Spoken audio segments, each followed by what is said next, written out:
याचना हुई और नाक भी रगड़ा उसने बेचारे ने। जी।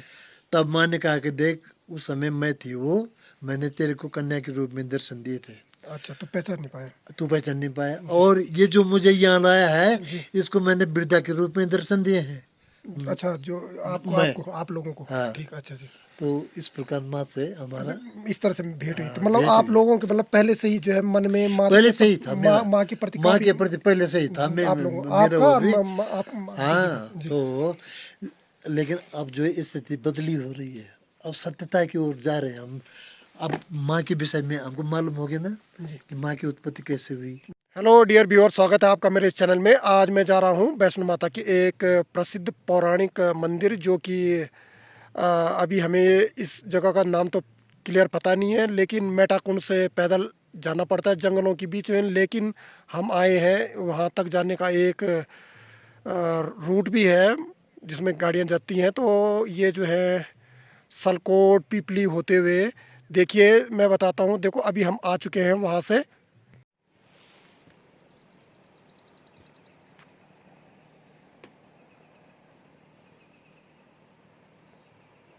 ये व्यूवर्स, वो जो नीचे दिख रहा है, वो जो रोड है नीचे दिख रही है, वहाँ से हम आ चुके हैं। वो जब हम नीचे चौंतकोट वाले ढाबे से ऊपर वाली रोड में जाएंगे, तो देखो ये सारी रोड जो दिख रही है, सारे को क्रॉस करने के बाद ये देखो, क्रॉस करते करते करते यहाँ से ये इन रोडों पे होते हुए ये आएंगे इधर इधर इधर इस तरह से।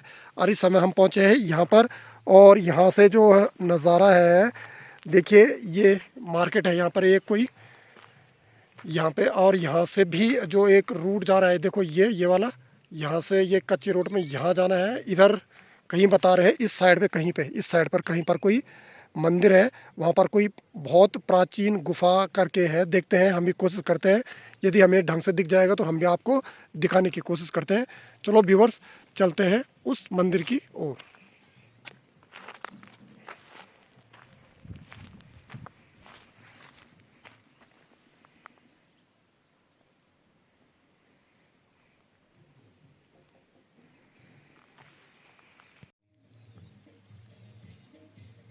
बहुत ही सुंदर गांव। यहाँ पर एक इंटर कॉलेज भी है। लेकिन व्यूअर्स, यहाँ पर से जैसे हम आगे जाएंगे तो यहाँ पे सिर्फ दो तरफ रोड कट रही है, एक ऊपर की तरफ और एक नीचे की तरफ। हम नीचे वाला रूट पकड़ेंगे। ये देखिए व्यूअर्स, ये है सलकोट गांव।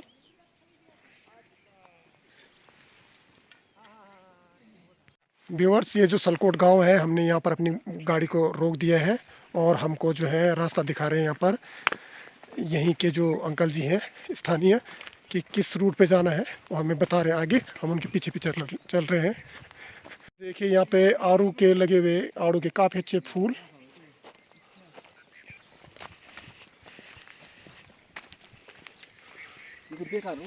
जी, बहुत ही सुंदर आकर्षक जो दृश्य दिखाई दे रहे हैं आगे से।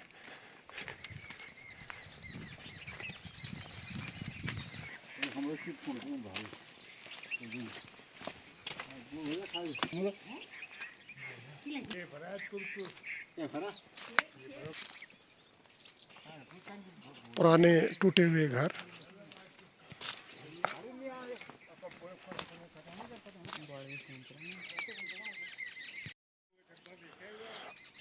ये देखिए प्राचीन घर जो टूट चुके हैं।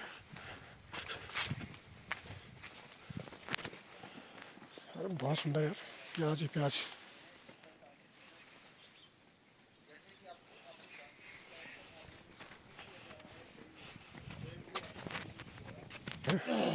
अच्छा, ये सलकोट गांव का जो एक घर है, यहाँ पर इसको गेट जैसे ही हम खोलेंगे तो यहाँ से ये देखिए एक रास्ता दिख रहा है। ये माता जी के मंदिर का प्रवेश द्वार।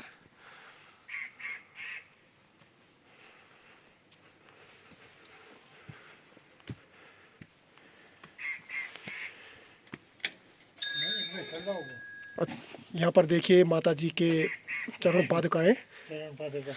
और ये माता जी के जो वाह रक्षक जो है सिंह यहाँ पर विराजमान है। का मील वो था कि अच्छा अच्छा ये देखिए छोटी सी गुफा है, इसके अंदर जाने की कोशिश करते हैं।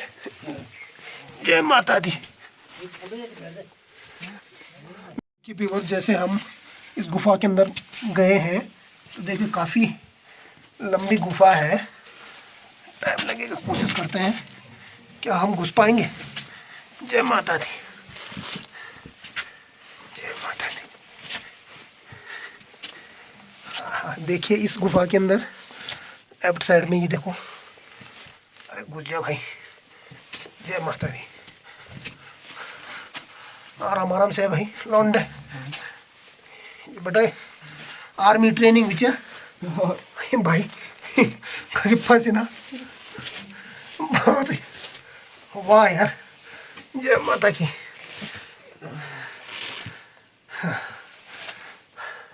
पहले भक्तों हम जो है इस गुफा से बाहर निकल ही चुके हैं, बहुत मजा आया है। ये देखिए ये है गुफा, काफ़ी लंबी, मज़ा भी आया, बहुत मज़ा आया। धन्यवाद। ये भक्तों, ये हमारे अंकल जी हैं जो माता जी के जो मंदिर है इनके जो है भक्त पुजारी कह सकते हैं, इन्हीं के सानिध्य में ये देख रेख इनकी होती है। अंकल जी आपका शुभ नाम? जगदम्बा प्रसाद। जी, माता जी के जो मंदिर है, इस मंदिर के बारे में बताएं, कितना प्राचीन और कितना भव्य है। हाँ, ये है माँ वैष्णो का मंदिर है जी और ये मूल निवास स्थान इनका वहाँ है कटरा में जो है। वहाँ से मैं जब वहाँ गया था तो मैंने वहाँ का वैभव देख करके ये कहा कि भाई हम उत्तराखंड के रहने वाले हैं, हम बहुत दूर हैं, यहाँ गरीबी स्थिति में रहते हैं हम लोग, हर कोई नहीं आ सकता है यहाँ। मैं माँ को अपने अनुग्रह पर यहाँ तक लाया हूँ। जी उसके बाद में मेरे से जो भी बन सका छोटा मोटा एक छोटा सा मंदिर की स्थापना की। ये मंदिर बन चुका था आपका 86 के लगभग, 1986 में। 1986 से जी। और अभी तक चल रहा है, परंपरा चल रही है। जी, और इसकी प्रसिद्धि के जो है बारे में थोड़ा बताएं कि काफ़ी लोग बताते हैं इसकी प्रसिद्धि। हाँ, प्रसिद्धि तो ये थी कि जो भी अपनी जो भी कामना लेकर आया है यहाँ पर हमेशा पूरी उसके वो कामना पूरी हुई है। जी जी जिसमें कोई शक नहीं है। जी जी, धन्यवाद अंकल जी। Thank you. देखिए भक्तों, यहाँ पर ये हवन कुंड है। अंकल जी ने अभी इस मंदिर के बारे में काफ़ी कुछ जानकारी दी है। ये माता वैष्णो का साक्षात स्वरूप है। ये देखिए, जिसने मूर्ति की दिया था ना, स्थापना करवाए थे। मूर्ति ये उनका है, अभी जिन्होंने जिसकी जमीन थी। अच्छा, उनकी ये जमीन वाले जिन्होंने दान किया है उनका नाम ये है, और ये प्रतिमा को स्थापित करने वाला। और ये जो है प्राचीन अवशेष जो है इस मंदिर के जो दरवाजे रहा करते थे। दरवाजा खराब हो गया। अच्छा जी, उतारी देंगे। ठीक है। तो ये है मंदिर का जो प्राचीन जो अवशेष है, जो बाहर जो दिख रहा है। अब भक्तों चलते हैं हम मंदिर के अंदर। जय माता दी। लाइट भी नहीं आज। कोई बात नहीं, कोई बात नहीं। जय माता दी। देखो भक्तों, माता जी का जो ये भव्य मंदिर है, इसका जो आंगन है कुछ इस तरह से सुशोभित सुसज्जित कर रखा है, बहुत ही अच्छे ढंग से। देखिए नीचे सेटिंग अरेंजमेंट के लिए, और यहाँ पर देखिए ये कुछ मूर्तियाँ जो रखी हैं। ये देखिए माता जी की प्रसिद्धि का यहाँ पर खुद ही पता चल पा रहा होगा कि देखिए इस चुनरियों से पता चल पाता है कि ये कितनी प्रसिद्ध माता है। क्योंकि अंकल जी ने अभी बताया था कि ये माता वैष्णो देवी जो जम्मू कश्मीर में है, उन्हीं का प्रतिरूप उनके ही आग्रह पर वहाँ से यहाँ पे लाया गया है। हर कोई जो है यहाँ पर आकर के माता जी के भव्य दर्शन करके माता जी से मनोवांछित फल पाते हैं। देखिए भक्तों, आप भी जो है माता जी के साक्षात जो वैष्णो देवी के स्वरूप है, इनके दर्शन कीजिए।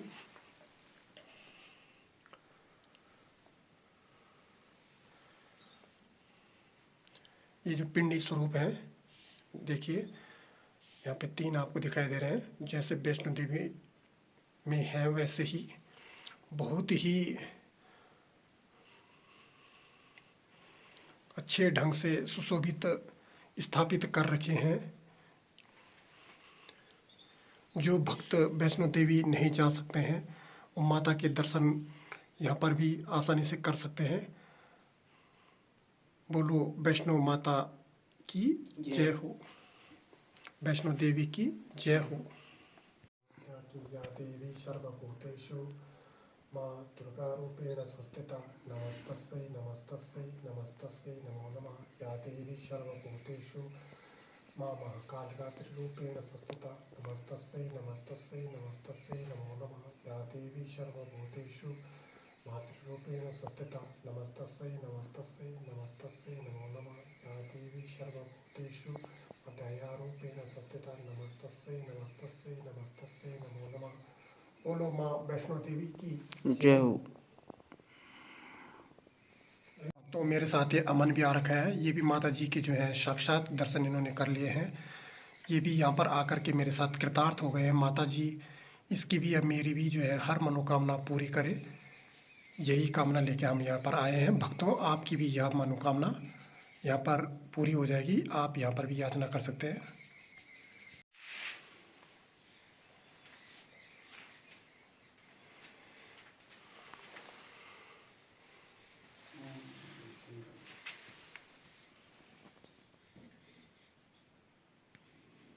भक्तों जैसे ही माता के जी के जो प्रांगण से हम बाहर की तरफ निकले हैं तो यहाँ पर जो भोले बाबा का जो निराकार रूप लिंग स्वरूप में और भोले बाबा की प्रतिमा भी विराजमान है, जिसमें ये शेषनाग यहाँ पर आपको दिखाई दे रहे हैं।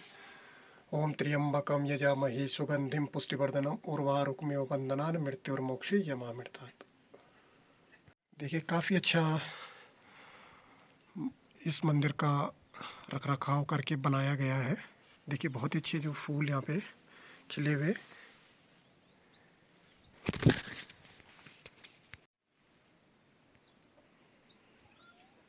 चलो भक्तों अब हम भोले बाबा जी के जो मंदिर है इसका दर्शन कराते हैं। भक्तों यहाँ पर देखिए भोले बाबा जी, माता जी के मंदिर से जैसे ही हम लेफ्ट साइड से बाहर आते हैं तो ये भोले बाबा जी यहाँ पे लिंग स्वरूप उनका निराकार स्वरूप यहाँ पे दिख रहा है। जैसे ही भोले बाबा जी के मंदिर से बाहर की तरफ जाते हैं तो ये एक पगडंडी सी बनी हुई है और यहाँ पर भी एक मंदिर है जो कि आप जानते हैं कि माता जी के मंदिर के बाद भैरव बाबा जी का जो है हमेशा दर्शन करने चाहिए। तो ये भैरव बाबा जी का मंदिर उनके जो प्रतीक चिन्ह के रूप में, बोलो भैरव बाबा की जय हो। देखो भक्तों यह माता जी का मंदिर, उसी के बगल में ये दूसरा जो दिख रहा था भोले बाबा जी, और ये यहाँ पर भैरव बाबा जी के आप लोगों ने साक्षात दर्शन कर लिए हैं। अब चलते हैं भक्तों इस मंदिर प्रांगण से अपने घर की ओर, और हम जो है बाबा जी से जो मंदिर के जो संरक्षक हैं उनसे जो है इस मंदिर के बारे में कुछ बातें करेंगे। जय माता की।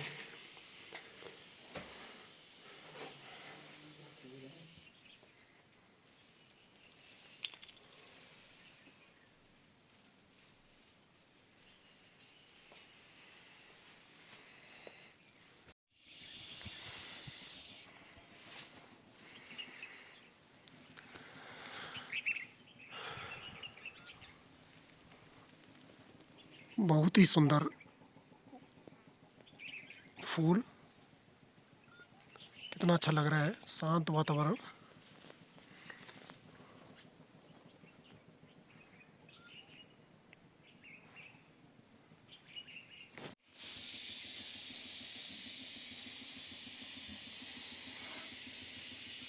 जय माँ वैष्णो देवी।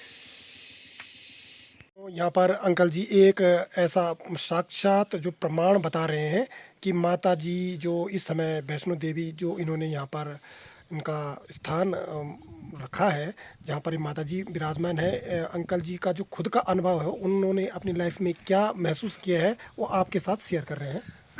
मैं माँ वैष्णो के दरबार से जब वापस अपने घर की ओर आ रहा था तो कटरा नाम की एक जगह है, वहाँ पे कटरा में, कटरा से ऊपर आने के लिए तकरीबन 15-20 सीढ़ियाँ हैं।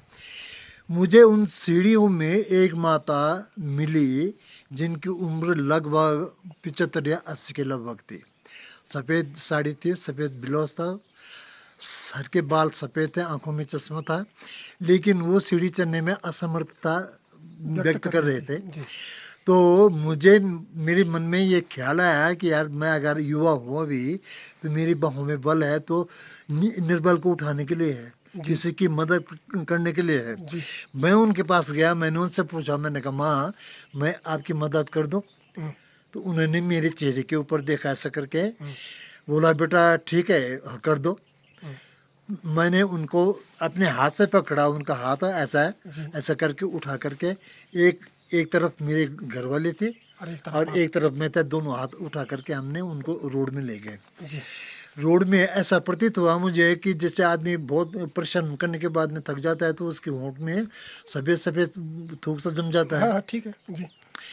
मैंने उन्होंने कहा बेटा बोले एक गिलास पानी पिला दो। मैं वहाँ प्रसाद की दुकान थी, मैं उनके पास गया, मैंने कहा भैया एक गिलास पानी मिलेगा?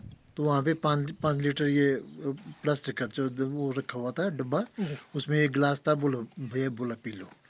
मैं गिलास डाल करके उन माँ के लिए एक एक गिलास पानी लाया, उन्होंने पानी पिया। मैंने कहा हो पियोगे? बोला नहीं। तो मेरी खास ये तमन्ना थी कि मैं उन्हें ब्रेकफास्ट वगैरह करवा दूँ कुछ, खिला लेकिन कहीं कोई दुकान नहीं थी, सब प्रसाद वाली दुकानें थी। जी। चलते चलते हम तीनों आदमी चल भी रहे हैं, साथ ही साथ चल रहे हैं। लगभग कितने दूर चल गए रहे होंगे आप? नहीं नहीं, बिल्कुल हम साथ चल रहे हैं। नहीं मतलब हाँ। कितनी दूरी तक चल गए रहे होंगे आप? काफी मतलब 100 गज के लगभग हम साथ चले। हाँ साथ चल रहे हैं। उसमें तब एक दुकान आई फोटोग्राफर की, उसके बाहर एक बेंच था खाली, हम तीनों वहां पर बैठे फोटो खिंचवाने के लिए ना। अच्छा वैसे बैठे? हाँ वैसे बैठे। तो फिर माँ ने कहा कि देख भाई ऐसा है कि यहाँ एक चिंतामणि नाम की धर्मशाला है, वहाँ जाके पता करो। अच्छा, फिर मैंने चलते चलते उनसे उनका परिचय लिया। मैंने कहा माँ आप? बोला बेटे मैं दर्शनार्थी हूँ और भिवानी से आया हूँ। भिवानी हाँ।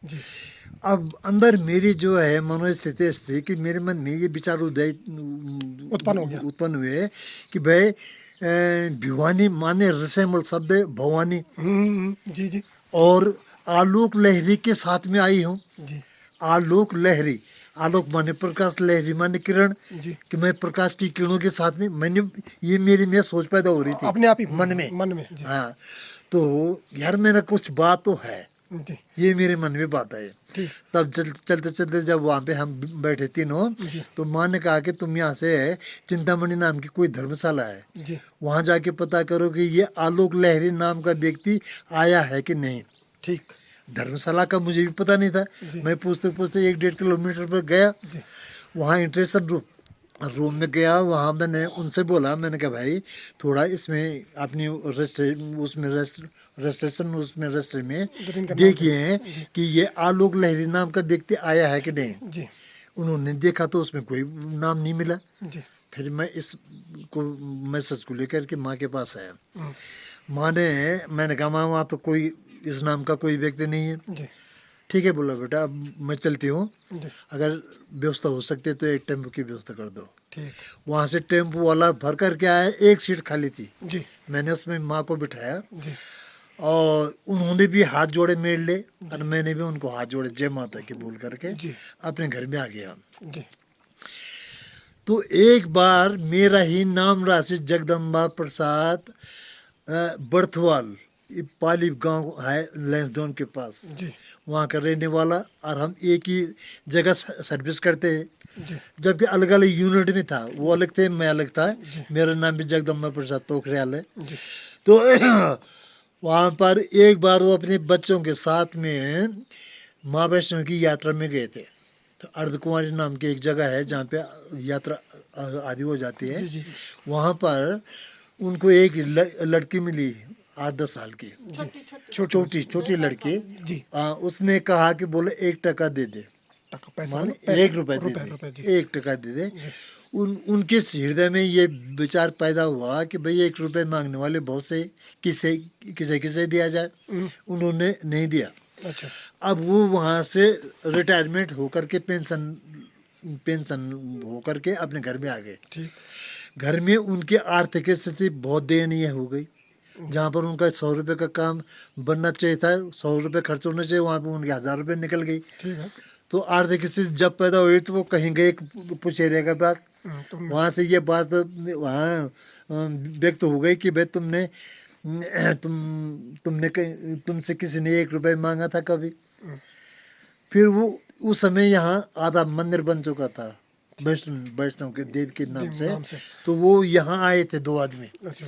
तो ये हमारे जिसपे माँ का वास है, वो किसी के लिए सिंदूर अभिमंत्रित कर रही थी। जी।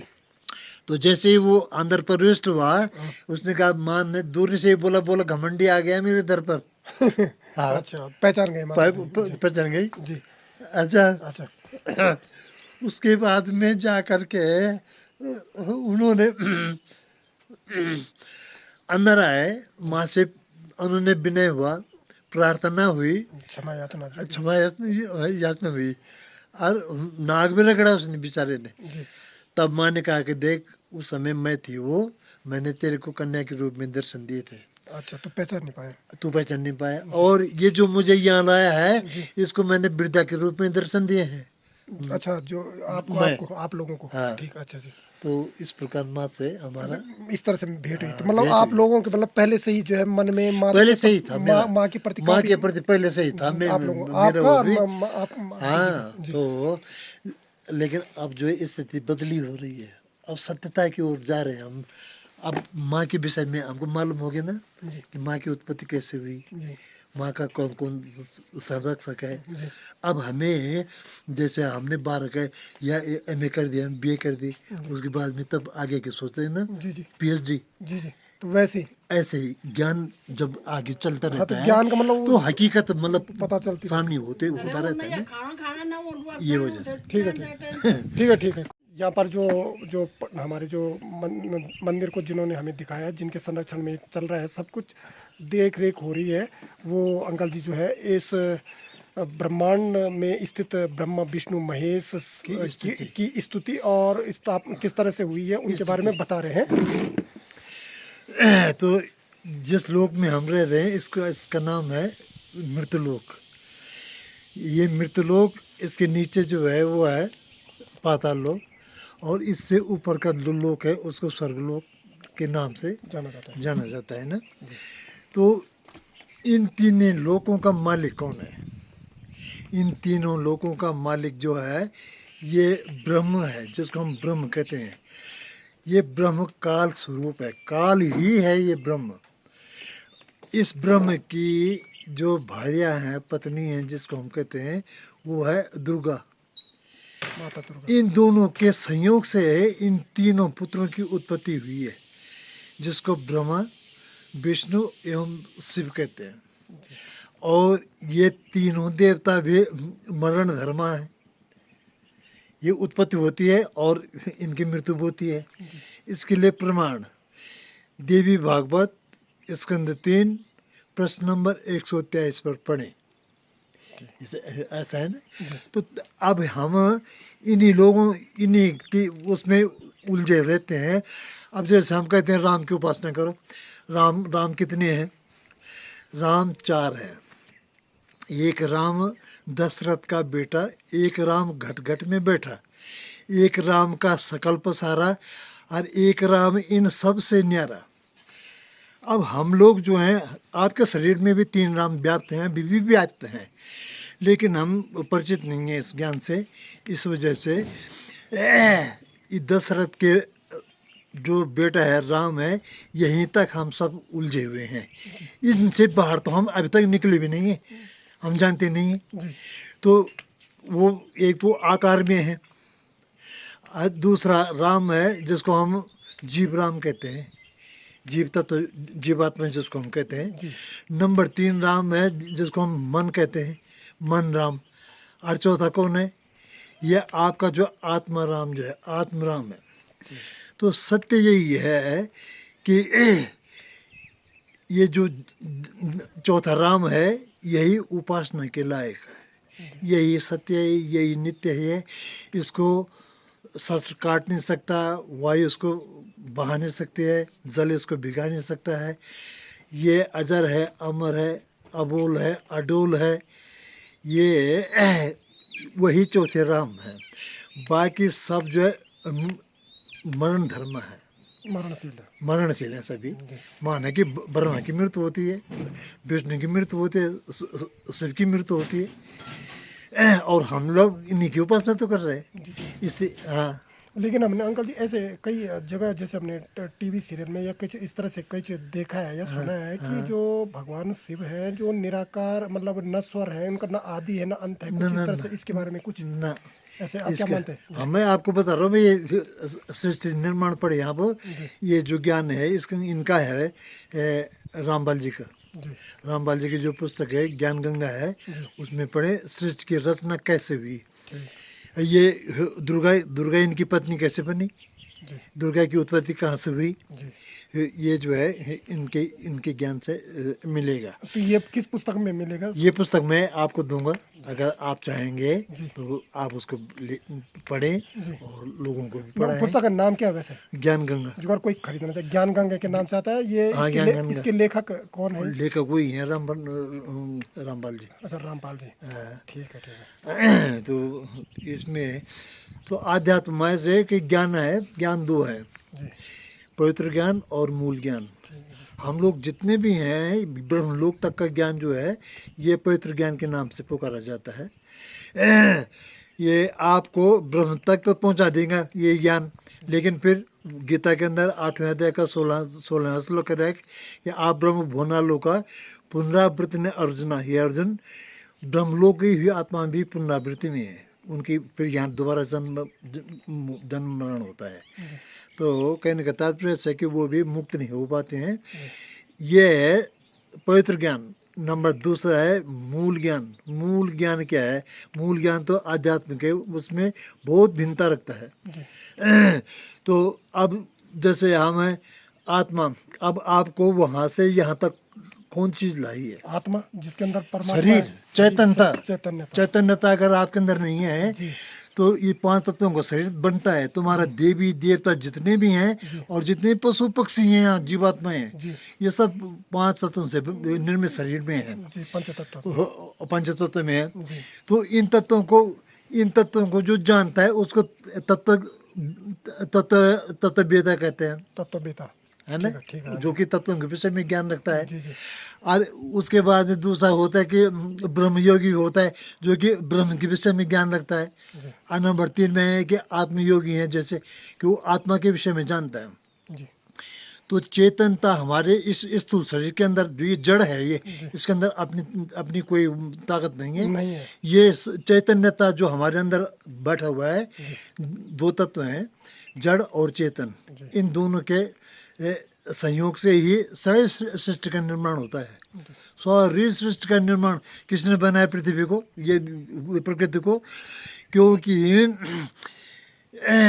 गीता के 9वें अध्याय का 10वां मंत्र कह रहा है कि मयाध्यक्षेण प्रकृति सूते सच्चराचरम, मेरी अध्यक्षता में, मेरे सकाश से पृथ्वी, ये जो है प्रकृति सारे संसार का निर्माण करती है। सकाश मेरा है और निर्माण प्रकृति का है। इसलिए परमात्मा कहता है कि न कार्यते न लिप्यते, न मैं कुछ करता हूँ और न मैं लिप्त होता हूँ। मैं तो कुछ भी नहीं करता हूँ, न मैं किसी को दुख देता हूँ न मैं किसी को सुख देता हूँ। ये कहाँ से मिलता है? सुख दुख की प्रक्रिया कहाँ है? कि ये प्रकृति अपने ही 3 गुणों की उत्पत्ति करती है, जिसको रजगुण, सदगुण और तमगुण कहते हैं। रजगुण ब्रह्मा है, सदगुण विष्णु है और तमगुण शिव है। इनका निर्माण जो है ये प्रकृति के माध्यम से ही होता है। ये तीनों गुणों की उत्पत्ति होती है। देखिए भक्तों, यहाँ पर जो अंकल जी इस समय जो जीव तत्व जो चेतना है हमारे, इसके बारे में जो है अपना जो जितना भी उनको ज्ञान अर्जित है उन्होंने संकलित किया है, उन्होंने अनुभव किया है, चाहे वो किसी भी माध्यम से, वो आपके सामने प्रस्तुत करेंगे, बता रहे हैं अंकल जी। अंकल जी बताइए इसके बारे में। तो इस प्रकृति में तत्व 2 हैं, जड़ और चेतन। जड़ तत्व ये 5 मूल तत्वों से बनता है, जैसे आकाश, वायु, अग्नि, जल और पृथ्वी। इन 5 तत्वों के सम्मिश्रण से ही ये स्थूल शरीर का निर्माण होता है। तो हाँ नित्र बना तो तब ये है कि सब ये स्थूल शरीर। हाँ स्थूल शरीर का निर्माण होता है। स्थूल शरीर में 5 कर्मेंद्रिय, 5 ज्ञानेंद्रिय, 5 प्राण और 5 ये जो मूल तत्व हैं, इसमें अंतःचतुष्ट है, मन बुद्धि चित्त अहंकार, इसको अंतःचतुष्ट कहते हैं। अविद्या मतलब अविद्या काम और कर्मणि, इन 8 चीज़ों के मिश्रण से जीव की उत्पत्ति होती है। इसको हम सूक्ष्म शरीर कहते हैं या जीव तत्व कहते हैं।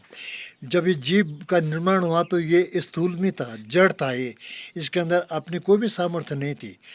परमात्मा ने उस मूल तत्व जो पूर्ण ब्रह्म है, उन्होंने अपने शरीर से ही 2 अविनाशी शक्तियों का निर्माण किया, जो था जीवात्मा और आत्मा। तो इस जीव को इस स्थूल के शरीर में उस चैतन्यता को व्यवस्थित की, उसमें व्यवस्थित होने के पश्चात ये जड़ जो है चेतनता को प्राप्त हो गया। तो ये चेतना क्या है? ये चेतना ये हमारी आत्मशक्ति है, हमारी आत्मा ही है जो ये न मरती है न इसका जन्म होता है। ये अखंड अबोल अडोल सब कुछ अमर ये यही है।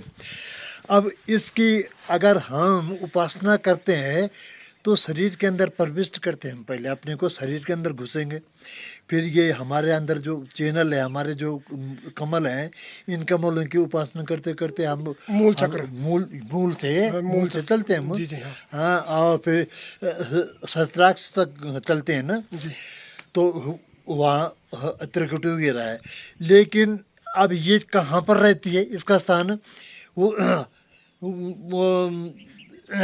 अभिगत हमारे शरीर के आत्मा हमारे शरीर के अंदर नहीं है। आत्मा या परमात्मा की प्राप्ति इस शरीर से बाहर की व्यवस्था है। ये उसका अदर दुलीचा पीप का, हाँ अब आया, अदर दुलीचा पीप का अधरे दर्शन होय, काया से बाहर लखे संत कहावे सोय। ये आत्मा और परमात्मा के दर्शन इस बॉडी के अंदर नहीं हो सकते हैं, कभी भी नहीं हो सकते हैं। इनका स्थान कहाँ है? ये ऊपर है, ये शरीर से बाहर है, शरीर से बाहर की बात है। यहाँ आत्मा के दर्शन होंगे। और आत्मा जब तक न लहे चीने आत्म, तब तक न मिली है परमात्मा। जब तक तुम आत्मा के दर्शन, आत्मा का अनुभव नहीं करोगे, तब तक आपको परमात्मा के दर्शन कभी भी नहीं हो सकते। आत्मा में ही परमात्मा का निवास है, परमात्मा में ही आत्मा का निवास है। ये दोनों एक ही तत्व में है, एक दूसरे के पूरक है। एक दूसरे के पूरक हैं ये दूसरे ना। तो कहने का मेरे ये अभिप्राय है कि अगर आत्मा के तुम पुजारी हो, आत्मा को जानना चाहते हो, ये आंखों से दिखती नहीं है, लेकिन अनुभव आता है, इनका अनुभव में आती है ये, और ये अनुभव जीते जी होगा। और यही इसी को हम इमेंसिपेशन कहते हैं। जब वो शब्द में ये हमारे सूरत, जब वो तो अपने एक स्थान में है ऊपर, ये कहीं डुलती झूलती नहीं है, लेकिन इस स्थूल में उसकी एक सूरत आई हुई है। माना कि वो समुद्र है और एक बूंद, हम एक बूंद है। तो हमारे अंदर जो भी आत्मा का एक कण रूप में आया हुआ है, वो सकाश उनका, जिससे कि सारे बॉडी की परिपोषण होता है। सृष्टि में जो कुछ भी है, सब में वो आत्मा का ही अंश आया हुआ है, इसलिए वो जीव हैं। इसीलिए बोलते हैं कण कण में है भगवान। हाँ, कण कण में, मतलब कण कण में भी नहीं है उसके पास। अगर ये देखा जाए, ये तो हम अपने माध्यम से बोलते हैं ना जी। तो अब देखो मेरे सब्जेक्ट बदल गया है। जी जी, अब दिमाग टॉपिक हाँ, टॉपिक का जो परिवर्तन। देखिए भक्तों, ये जो यहाँ पर हमें अभी जो अंकल जी हैं, इन्होंने काफ़ी दिव्य ज्ञान प्रदान किया है। उनका जो ये निवास स्थान है, यहाँ पर देखिए काफ़ी उनके द्वारा, मुझे लग रहा है उन्हीं के द्वारा, अंकल जी आपके द्वारा, ये स्वयं जो है लिखे गए, ये जो यहाँ पर श्लोक है, ये देखो बहुत ही अच्छी तरीके से गीता के जो यहाँ पे लिखे हुए हैं। ये जो श्लोक है आपको काफ़ी, यदि आप ब्रह्मचर्य या फिर आप भगवान से काफ़ी अच्छा लगाव रखते हैं तो इन चीज़ों को आप आसानी से पढ़ के एक्सप्लेन कर सकते हैं, समझ सकते हैं। देखिए इनकी जो है कितनी भक्ति भाव है, इन्होंने कण कण में, जिस तरह से मैं बोल रहा हूँ वैसे ही उन्होंने सब कुछ कर दिया है। अंकल जी बहुत बहुत धन्यवाद आपका। ठीक है जी। भक्तों, हमने यहाँ पर माता जी के दर्शन करने के साथ साथ अंकल जी के जो दिव्य ज्ञान का भी हमने अनुसरण कर लिया है। चलते हैं भक्तों अब अपने घर की ओर। Thanks for watching this one.